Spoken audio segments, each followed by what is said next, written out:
मेरे अंतिम शब्द। बुद्ध। आप मानो न मानो, मैं बुद्ध बोल रहा हूं। मुझे अच्छी तरह याद है, मेरी तबीयत बुरी तरह बिगड़ गई थी। मुझे समझ आ ही गया था कि वो मेरी अंतिम सांसें चल रही हैं। उस समय 25 वर्षों से मेरे साथ रह रहा मेरा शिष्य आनंद भी मेरे साथ था। निश्चित ही मेरी ये हालत देख वो बहुत दुखी हो गया था। इधर उसका ये हाल देख मैं आश्चर्यचकित था कि यदि उसे सिर्फ मेरी संभावित मृत्यु से इस कदर दुख पकड़ रहा है, तो फिर उसने जीवन भर मुझसे सीखा क्या?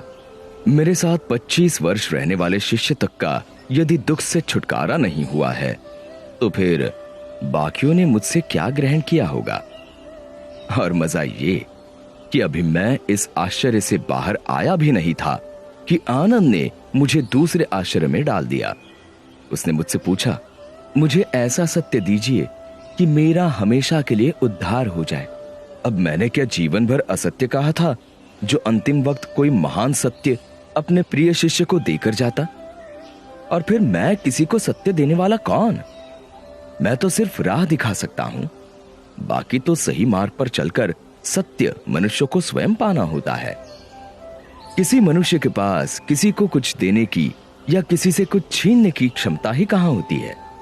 सो मैंने उससे कहा, भाई आनंद, अप्पदीपो भव, यानी अपने दीप स्वयं बनो। अब जब मैं साक्षात था तब भी मेरे अंतिम शब्द यही थे, और आज 2500 वर्ष बाद भी मैं आपसे यही कह रहा हूं कि अप्पदीपो भव, यानी अपने दिए स्वयं बनो। और सच कहूं तो ये मेरे मुख से निकले तमाम शब्दों और व्यवहारों का सार है। मैं दावे से कहता हूं कि यदि आप इसे गांठ बांध लेंगे तो आपका तत्क्षण उद्धार हो जाएगा। मुझे राह दिखानी थी तो दिखाकर चला गया। अब उस राह पर चलकर अपना सत्य आपको पाना है।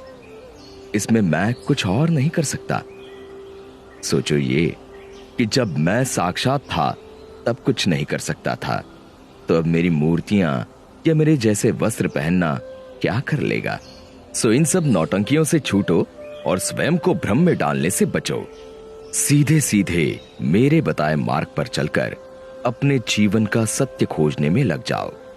विश्वास जानो कि अपने द्वारा अपना उद्धार करने के अलावा तुम्हारे पास अन्य कोई मार्ग नहीं। आपको अपना दीप बनकर अपने को रोशन स्वयं ही करना पड़ेगा।